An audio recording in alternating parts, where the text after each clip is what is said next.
Phone towers be built on school grounds. If you've been following the news, you know a group of Scottsdale parents are upset about plans to put one in operation at Copper Ridge Elementary. The district brokered a deal in which Sprint would pay $1,200 a month to use that tower. Some parents are worried about health effects on the kids, saying the money just isn't worth it. If just Copper Ridge got that, it'd be less than $1 a child a month. I'll pay $20 a child a month just to have that thing not there. Yesterday, the district agreed to put the plans on hold for now. A regularly scheduled school board meeting is set for 5:30 this evening, and parents who want to see that tower gone for good say they plan on being there.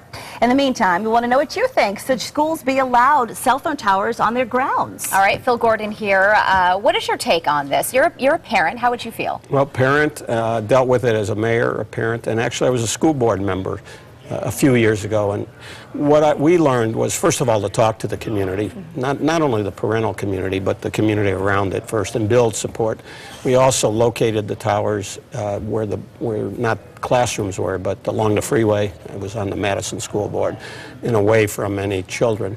And those days, schools needed money, and that was really before the war by the legislature on schools and cutting budgets. So I think that if the school board and the school superintendent can work out locations and generate income, even though it doesn't sound like a lot, $15,000 is a band program.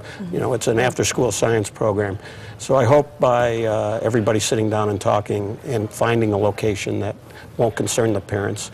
I do think the science, though, has shown, though again, I think it should be away from the children, right, that again, using your cell phone actually creates more radiation than a cell tower. But in some of these cell towers, you don't even know are there, the ones that look like cactuses or bell towers. Trees. So hopefully everybody can work it out. Well, the cell phone industry continues to assert that it does not pose a health risk. But like you said, scientists argue just the opposite of that. We just don't know enough. I know you did a story on cell phone use even causing radiation. Absolutely. The Environmental Working Group absolutely is saying we need to take a look at this because long term, we're eventually going to be seeing all sorts of different cancers. Well, remember, DDT was okay to chase, or radiation, we were going to duck behind a desk because it was going to be okay. So you're right. That's why I think moving it away from children is probably the best answer.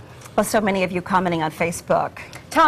Mary Tompkins Burns writes, good for the parents. Those towers have no business being on a schoolyard or campus. And Sean Ryan, it's not like this is a new thing. There has been a cell tower attached to the school at 9th Street in Washington. In Phoenix, it was built to look like a palm tree. Sherry Phillips says, whose dumb idea was this? Good for the parents. I would fight it. Patricia Barr, I just have to wonder how many of those protesting parents have kids who have their own cell phones. Haven't they told us too much use of the cell phone is dangerous? Absolutely, but parents could say, okay, so they got the cell phones and now they have the towers on top of that.